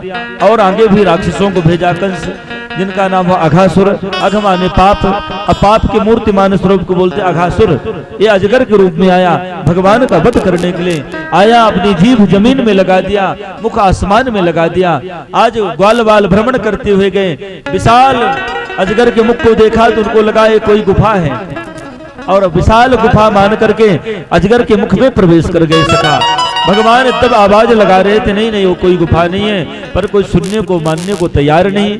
और भगवान आए, पहले रुदन करने लगे, हमारे सखा मृत हो गए, अघासुर के मुख में चले गए, मैं क्या करूं, कहां जाऊं। तो भगवान भी उसके मुख में प्रवेश कर गए, पर भगवान उसके उदर में नहीं गए, भगवान कंठ में बैठ गए जाकर। और जैसे ही उसने अपना मुख बंद किया तो भगवान अपने शरीर को फैलाया, क्योंकि भगवान अड़ो अड़ियान महतो महियान, भगवान अगर अड़ु बनना जानते हैं तो पहाड़ बनना भी जानते हैं। और भगवान अपने शरीर को फैलाया, ऐसा फैलाया कि उसका बल क्षीण हो गया और उसका वहीं प्राणांत हो गया। और भगवान बाहर आ गए, अपनी मुरली बजाई भगवान, और मुरली बजा करके जितने सखा मृत हो गए थे वो सभी सखाओं को भगवान ने वापस बाहर जीवित कर दिया, बाहर बुला दिया। इस तरह से भगवान की लीला, अद्भुत लीला हुई। पर श्री सुखदेव भगवान इस कथा को बताते हुए परीक्षित जी को बताया कि आज जो घटना घटी इसको 1 वर्ष बाद ग्वाल बालों ने अपने माता पिता से बताया कि कन्हैया ने आज अघासुर का वध कर दिया। परीक्षित जी को बड़ा आश्चर्य हुआ, महाराज आज जो घटना घटी इस घटना को 1 वर्ष बाद बताना, मेरी समझ में बात नहीं आ रही। तो श्री सुखदेव जी ने इसमें विस्तार से इसकी चर्चा करते हुए बताया कि जिस दिन भगवान ने अघासुर का वध किया उसी दिन ब्रह्मा जी आए। ब्रह्मा जी भगवान का दर्शन करने के लिए आए और उस दिन भगवान अपने ग्वाल वालों के साथ प्रसाद पा रहे थे और प्रसाद पाते हुए भगवान अपने ग्वाल वालों के मुख से जूठी रोटियां, ऐसे भगवान जो ग्वाल वाल पाए उसी को भगवान छीन ले और उसी को पाने लगे। ब्रह्मा जी को लगा अरे ये कैसे ब्रह्म है, बताओ ये जूठी रोटी खाता है। इन ग्वाल वाल अशिक्षित अज्ञानी मंद बुद्धि इनके मैं नहीं मानता कि ब्रह्म है। क्या है कि भगवान की लीला बड़ी विचित्र है सज्जनों। भगवान कितनी विचित्र लीला है कि हम आप जब ब्रह्मा इंद्रादि देवता मोहित हो जाते हैं तो हम आप तो सांसारिक जीव हैं। जब ब्रह्मा जी आज मोहित हो गए और भगवान की परीक्षा लेने के लिए भगवान के सोचा ब्रह्मा जी की देखता हूं ये असली ब्रह्म है कि नकली, तो भगवान के बछड़ों को चुरा ले गए। भगवान जब बछड़े ढूंढने के लिए गए तो ग्वाल वालों को चुरा ले गए ब्रह्मा जी। भगवान ने कहा ये क्या हो रहा है, न बछड़े मिल रहे न ग्वाल वाल मिल रहे। तो ध्यान लगाया और जब ध्यान लगाया तो पता चला कि ब्रह्मा जी ले गए, हमारी परीक्षा लेने के लिए आए थे। तो भगवान कहा ठीक है देखता हूं ब्रह्मा में कितनी ताकत सामर्थ्य है। और जितने बछड़े थे उतने भगवान बछड़े बन गए और जितने ग्वाल वाल थे ग्वाल वाल बन गए भगवान। आज संपूर्ण ब्रजमंडल में भगवान भी, बछड़े भी भगवान, ग्वाल वाल भी भगवान। और ये घटना 1 वर्ष तक, क्योंकि हम लोगों का 1 वर्ष व्यतीत हुआ तो ब्रह्मा जी का 1 दिन व्यतीत हुआ। और ब्रह्मा जी ने सोचा कि चलो देखाऊं क्या स्थिति है। तो जब ब्रह्मा जी इधर आए ब्रह्मलोक से तो यहाँ देखा कि जो ग्वाल वाल बछड़े मैं ले गया था वही ग्वाल वाल बछड़े थे, यहाँ भी विचरण कर रहे हैं। वहां भी देखा यहाँ भी देखा, दोनों स्थान पर ब्रह्मा जी देख रहे हैं और भगवान एक रूप से पहुंच गए ब्रह्मलोक। और ब्रह्मलोक भगवान जाते हैं और द्वारपालों से कहा कि हे द्वारपालों इस समय नकली ब्रह्मा बहुत भागते हैं, अब जब आए ब्रह्मा तो धक्का मारकर भगा देना। द्वारपालों ने कहा असली ब्रह्मा तो आप हैं, अब नकली भी क्या होते हैं क्या? बोले हाँ इस समय बहुरूपिया ब्रह्मा कुछ बन गए हैं। और भगवान गए और ब्रह्मा की गद्दी में बैठ गए। और जब असली ब्रह्मा आया वहां से देखकर जैसे जाने लगा तो द्वारपालों ने धक्का दिया, जाओ कहाँ जा रहे हो तुम? ब्रह्मा जी ने कहा भांग पी रखी हो क्या, हमको नहीं पहचानते, मैं तुम्हारा स्वामी मालिक ब्रह्मा हूँ। बोले चलो तुम्हारे जैसे नकली बहुरूपिया ब्रह्मा बहुत भागते हैं, भग जाओ नहीं डंडा मारकर भगाऊंगा। ब्रह्मा जी ने कहा इनको क्या हो गया बताओ, जो सेवक सतत हमारी सेवा में रहा करते वही इस भाषा में बात कर रहे हैं। ब्रह्मा जी ने कहा ठीक है समझ गए कोई न कोई गड़बड़ हुआ, इसलिए ये स्थिति इस प्रकार की भाषा का उपयोग कर रहे हैं। तो ब्रह्मा जी ने कहा देखो थोड़ी देर के लिए मुझे रुक जाने दो, मैं देख लूं अंदर कौन ब्रह्मा बैठा है। और जब ब्रह्मा जी ने ध्यान लगाया तो टेढ़ी टांग वाला कन्हैया अंदर बैठा है। और भगवान कन्हैया ने कहा कि हे ब्रह्मा तुमने हमारे बछड़ों को चुराया, हमने तुम्हारी गद्दी को चुरा लिया। और ब्रह्मा जी ने 40 श्लोक भागवत में 40 श्लोक में सुंदर स्तुति गाई भगवान की। भगवान प्रसन्न नहीं हुए। क्यों नहीं हुए? उसका भी एक कारण है। जो भगवान के भक्तों को भगवान से दूर करता है भगवान उससे कभी प्रसन्न नहीं होते। इसलिए जो भक्ति कर रहा, जो भक्ति में लगा है, जो भगवान की सेवा में लगा है उसे लगे रहने देना।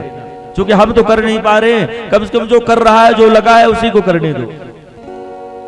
नहीं बहुत बड़ा अपराध सिद्ध हो जाता है। तब भगवान ने ब्रह्मा की गद्दी दे दिया, अपने ग्वाल बाल बछड़े लेकर आ गए, पर भगवान प्रसन्न नहीं हुए ब्रह्मा से।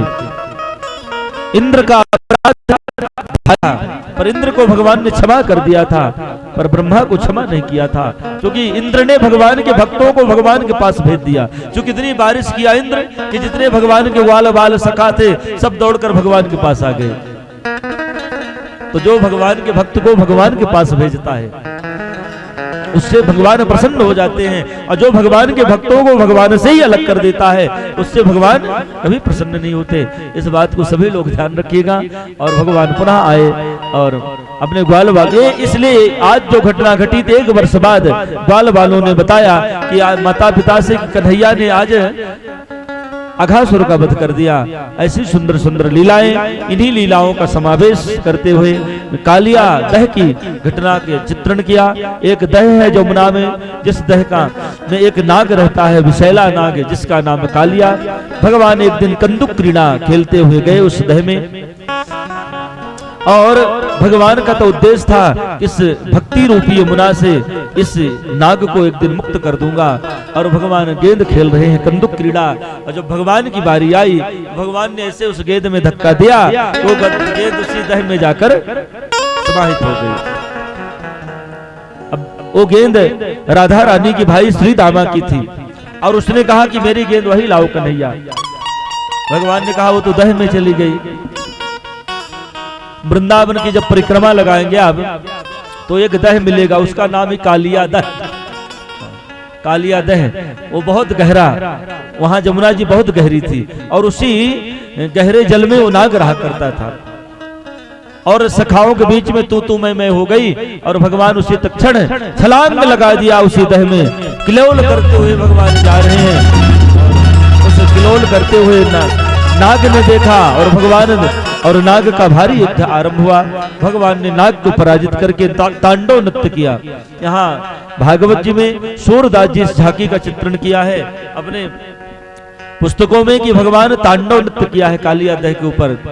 तांडव गति मुंडन में नाचत बनवारी। आज बनवारी भगवान श्री कृष्ण उसके सर्पफड़ों के बीच में नृत्य कर रहे हैं। तांडव नृत्य किया, नाग पत्नियां बड़ी सुंदर स्तुति गाई। इसकी सुंदर कथा श्री सुखदेव जी बता रहे हैं। और फिर नाग ने भी भगवान की स्तुति करके भगवान ने उस नाग को रमणक द्वीप के लिए भेजा। तब से भक्ति रूपी यमुना शुद्ध हो गई, पवित्र हो गई, निर्मल हो गई। और आगे चल करके एक बड़ी ही सुंदर लीला बताई जिस लीला का नाम है चीर हरण। भगवान वस्त्रों का हरण किया गोपिकाओं का। हेमंते प्रथमे मासी नंद व्रज कुमारी कहा। जय जय गिरी वरराज किशोरी। जय जय गिरी वरराज किशोरी। जय महेश मुख चंद चकोरी। जय महेश मुख चंद चकोरी। जय गज बदन जय गज बदन जय गज बदन जय गज बदन जगत जननी दावे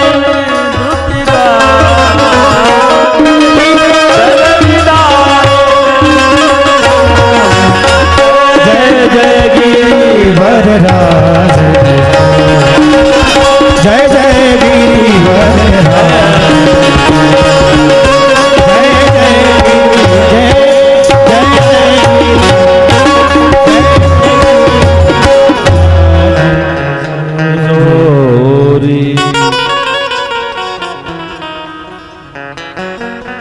सुंदर भगवान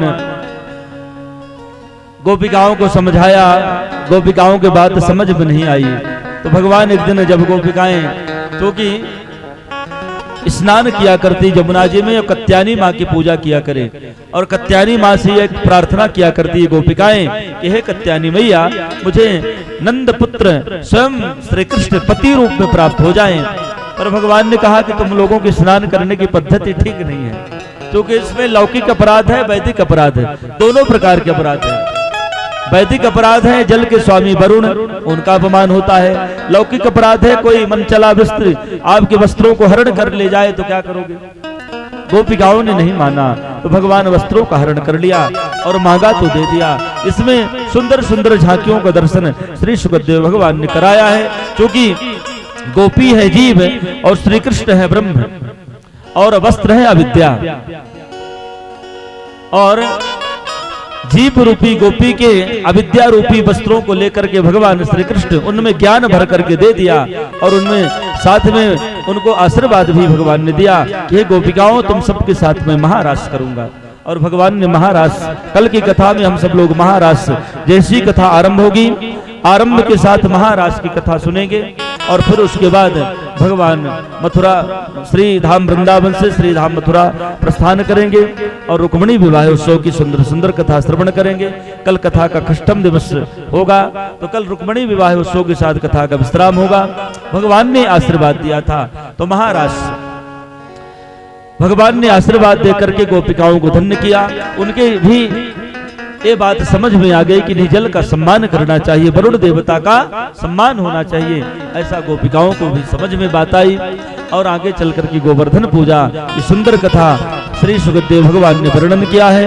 और हम सब लोग गोवर्धन भगवान का स्मरण करते हैं, यहीं से स्मरण करते हैं, क्योंकि जहां आप स्मरण करेंगे वहीं भगवान प्रकट हो जाएंगे। हमारे भारत में तो ऐसे पहाड़ है जिनकी आज भी प्रदक्षिणा होती है। एक कामतानाथ भगवान और एक श्री गोवर्धन भगवान। जहाँ पर विपदा पड़त है सोई आवत है देश। जिनके जीवन में विपत्तियों का पहाड़ टूट जाए वो कामतानाथ भगवान की तलहटी में चला जाए और कामतानाथ भगवान की परिक्रमा कर ले।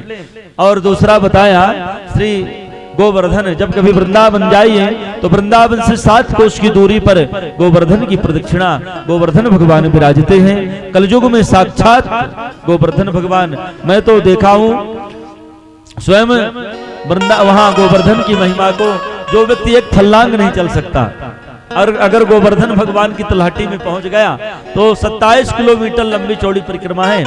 विचार करिए, इतनी बड़ी परिक्रमा अनायास बड़ी सहजता से जीव कर लेता है। कभी एक बार जाइए देखिए। और वहां के लोग इतनी सेवा करते, इतनी सेवा, जो परिक्रमावासी जो परिक्रमा करते हैं, तो जो अगल बगल ग्रामीण अंचल हैं वहां के लोग परिक्रमावासी की बड़ी सेवा किया करते हैं। तो पहले इंद्र की पूजा हुआ करती, तो इंद्र की पूजा भगवान बंद करा दिया। भगवान ने सोचा इंद्र की पूजा करने का क्या मतलब। ग्वाल वालों ने कहा कि देखो हम लोग तो गोवर्धन की पूजा कर लेंगे पर बाबा नंद नहीं मानेंगे। तो भगवान श्री कृष्ण बाबा नंद के पास गए और बोले कि बाबा हम लोग गोवर्धन की पूजा करें। तो बाबा नंद ने कहा कि नहीं नहीं, इंद्र की पूजा अगर बंद हो गई तो इंद्र रुष्ट हो जाएंगे, नाराज हो जाएंगे। और इंद्र अगर नाराज हो गए तो जल वृष्टि नहीं होगी, और जल वृष्टि नहीं होगी तो गौओं को पानी कहां से मिलेगा, बड़ी समस्या प्रकट हो जाएगी कन्हैया। तो भगवान ने कहा हे बाबा, इंद्र कौन होता है जल देने वाला। भगवान ये बताना चाहते हैं कि अगर ईश्वर नाम की चीज है तो फल भी उसे मिलता है जो कर्म करता है, और जो कर्म ही नहीं करता उसे फल कहां से मिले। इसलिए आप गोवर्धन की पूजा करिए, गोवर्धन भगवान सब कुछ देंगे आपको, जल भी देंगे, अन्न भी देंगे, गौओं की सेवा भी होगी आपकी। इसलिए मुझे लगता है कि इंद्र की पूजा बंद करके और गोवर्धन भगवान की होना चाहिए। और भगवान ने जब कहा सभी लोगों ने स्वीकृति दिया। आज गोवर्धन भगवान की पूजा करने के लिए 56 प्रकार के नैवेद्य, आज भी गोवर्धन पूजा संतों के आश्रम में बड़ी धूमधाम से मनाई जाती है। गौ गोबर के गोवर्धन बनाए जाते हैं, 56 प्रकार के नैवेद्य। अब जो कि हम लोग गौ सेवा करते नहीं तो कहां से गोवर्धन बने, पर संतों के आश्रम में गौए हैं और वहां जाकर के गौ पूजा होती है और 56 प्रकार के नैवेद्य चढ़ाए जाते हैं। आप जाइए किसी संत आश्रम में, दिवाली के बिहान प्रतिपदा को 56 भोग भगवान को अर्पण होता है। आज भी ये परंपरा है, आज भी मनाया जाता है। तो हम लोग भी चलते हैं, गोवर्धन पूजा करते हैं। नाना विधि पकवान मिठाई, विविध मूल कंद खटाई, नाना विधि पकवान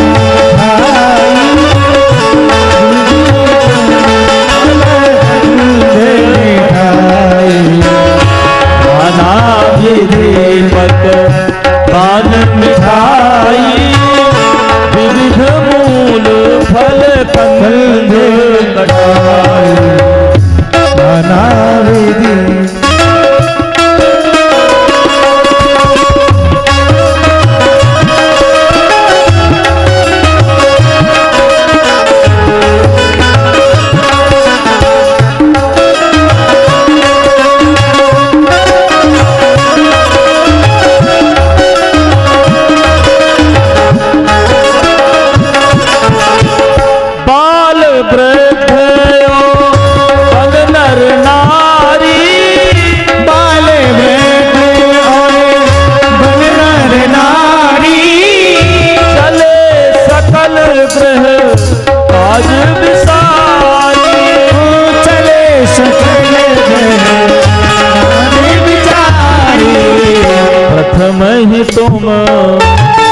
प्रथम ही तुम जो गिरि राजा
हम सब लोग चलते हैं गोवर्धन भगवान की।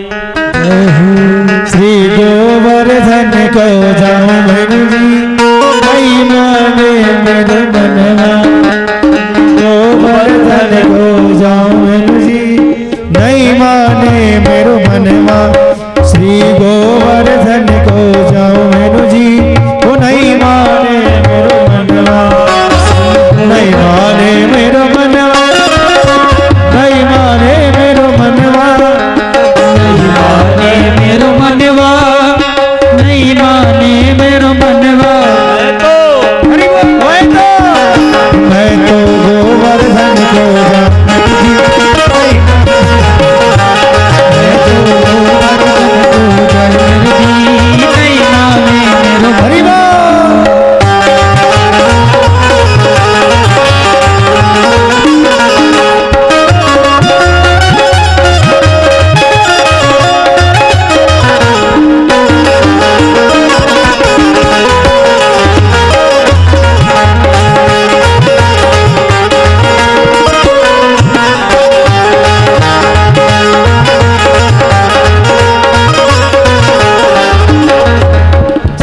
कोस की परिक्रमा, सात कोस की परिक्रमा, सात कोस की परिक्रमा, सात कोस की परिक्रमा, सात कोस की परिक्रमा, सात कोस की परिक्रमा, सात कोस की परिक्रमा, सात कोस की है परिक्रमा। मैं तो मानस गंगा नहाऊं जी, नहीं माने मेरा हो जाऊं मेरे भी, नहीं माने मेरो मनवा। ओ नहीं माने मेरो मनवा, नहीं माने मेरो मनवा, नहीं माने मेरो मनवा, नहीं माने मेरो मनवा। मैं तो गोवर्धन को जाऊं जी, नहीं माने मेरो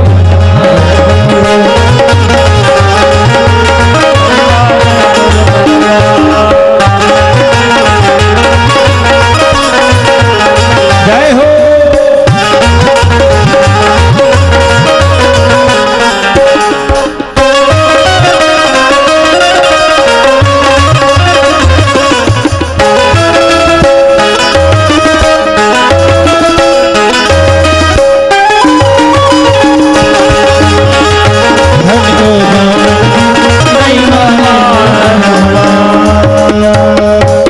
सुंदर पूजन हुआ और पूजन के उपरांत भोग अर्पण हुआ। लागे खान उठाई उठाई, लागे खान उठाई उठाई, लखीहर से सब लोग लुकाई, लखीहर से सब लोग लुकाई। ललता सखी जान सब जाने, ललता सखी जान सब जाने, राधा से वो ली मृदुबानी, राधा से वो ली मृदुबानी। देखूं श्याम देव चतुराई, देखूं श्याम देव चतुराई। आप पूजावत आप ही खाए, आप पूजावत आप ही खाए। देखहि श्याम आप पूजावत आप ही खाए, आप पूजावत आप ही खाए। इस तरह से सुंदर पूजन संपन्न हुआ और पूजन के उपरांत सुंदर भगवान को नैवेद्य अर्पण किया गया। एक रूप से भगवान बाहर खड़े हैं और दूसरा रूप धारण करते हैं और दूसरा रूप धारण करके सामने प्रकट हो जाते हैं। बोले गिरिराज भगवान की जय हो। भगवान प्रेम से प्रसाद पाना आरंभ किया और सब जितने ग्वाल बाल हैं आनंद से मंगल गीत गाया। पर ये बात जाकर इंद्र को सूचना मिली। इंद्र को पता चला कि आज आपकी पूजा बंद कर दिया ग्वाल बालों ने। इंद्र आकर के देखा कि हमारी पूजा बंद, यहाँ तो गोवर्धन के रंग में सब लोग रंगे हैं।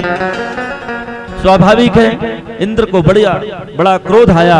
इंद्र क्रोध में आकर के भूल गए आज मैं किससे विरोध करने के लिए जा रहा हूं, और स्वयं संपूर्ण ब्रजमंडल को बहा देने के उद्देश्य से आज भारी बारिश, मूसलाधारी बारिश करना आरंभ करते हैं। अभी तमाम चारों तरफ से भगवान सूर्य नारायण का प्रकाश छाया हुआ था और इंद्र ने जैसे ही मेघों को आदेशित किया एक ही क्षण में चारों तरफ से काली मां छा जाती है। घनघोर बारिश, भारी बारिश आरंभ हो जाती है। प्रलयंकारी मेघ उपस्थित हो जाते हैं। मूसलाधार बारिश, हाहाकार मच गया। जितने ग्वाल वाले भगवान के शरण में पहुंच गए।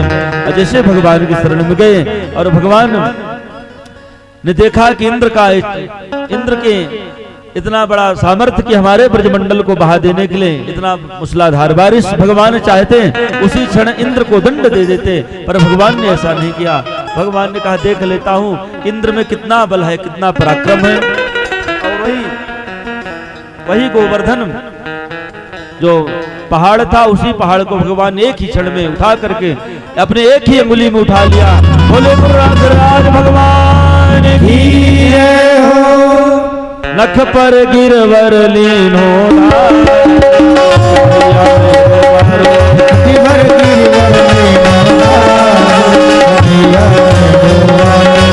पर गिरवर नख पर हो नखी पर गिरवर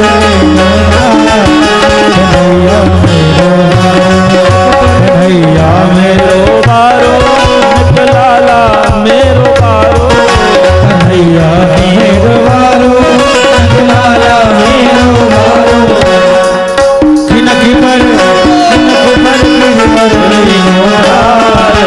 भैया मेरो बारो नखी पर गिरवर लीनो भैया मेरो बारो।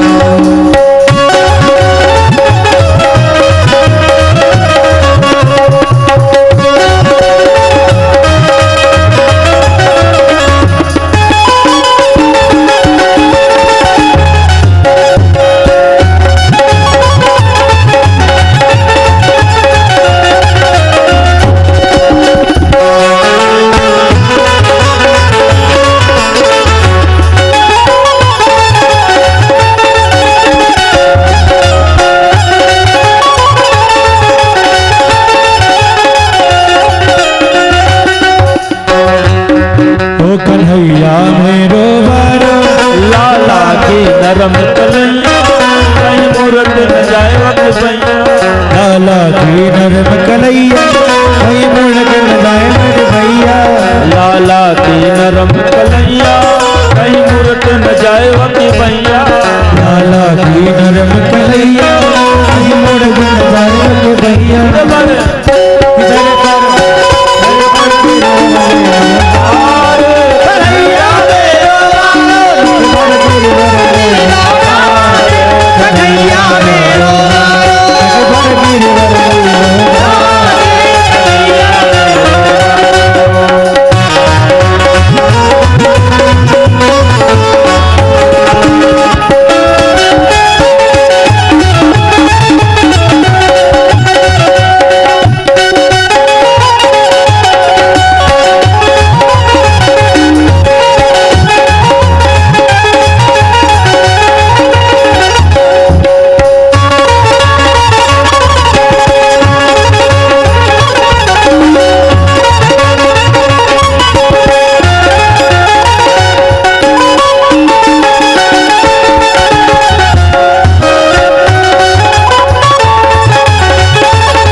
इस तरह से इंद्र के अहंकार का, अब बारिश चल ही रही थी। इंद्र 7 दिन तक मूसलाधार बारिश हुई। इंद्र ने सोचा कि जाकर देख लूं क्या स्थिति है। जब इंद्र आए जल देखने वहां, तो देखा कि जल का कोई प्रभाव नहीं।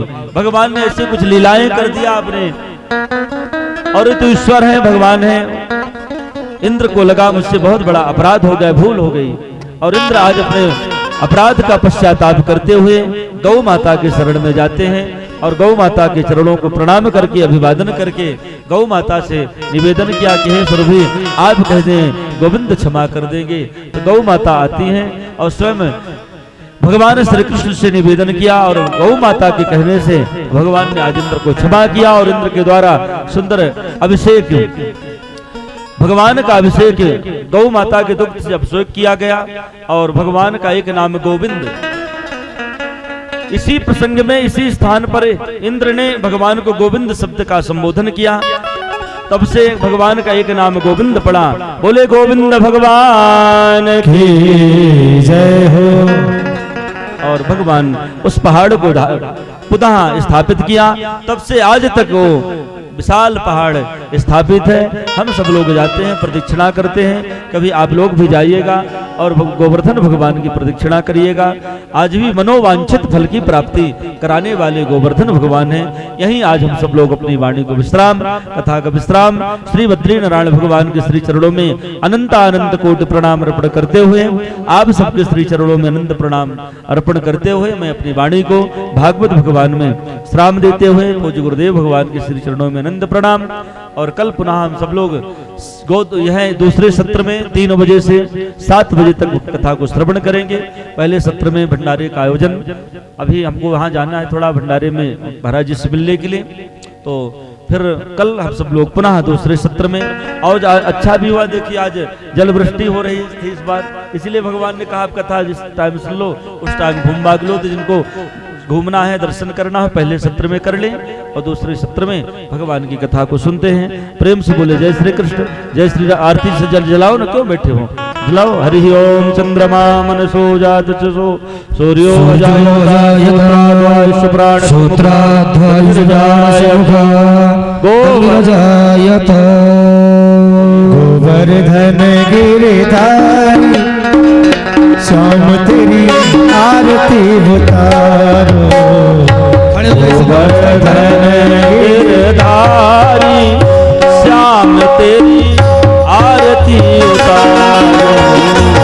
गोवर्धन गिरधारी श्याम तेरी आरती उतारो। गोवर्धन गिरधारी श्याम तेरी आरती उतारो।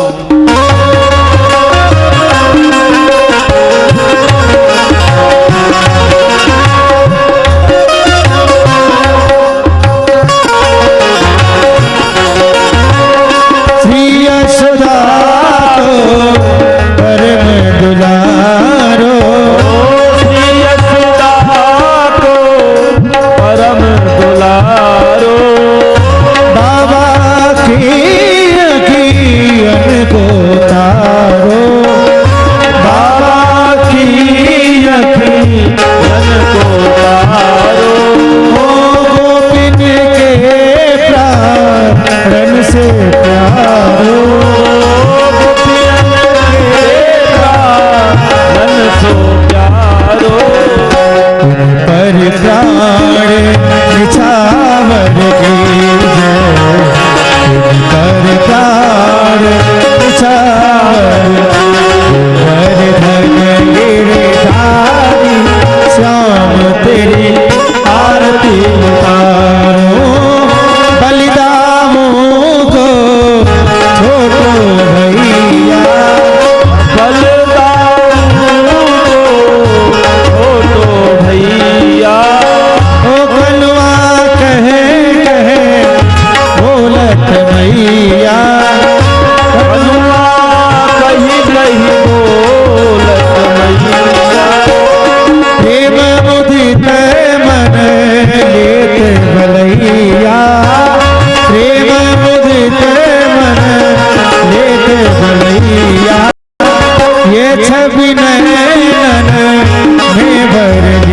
जय गोवर्धन गिरधारी श्याम तेरी आरती उतारो गोवर्धन गिरधारी श्याम तेरी आरती उतारो श्याम तेरी आरती उतारो श्याम तेरी आरती उतारो जय गुरुदेव दयानि दीन हितकारी स्वामी दीन हितकारी जय जय मोह विनाश जय जय मोह विनाश भगवन जनहारी ओम जय जय जय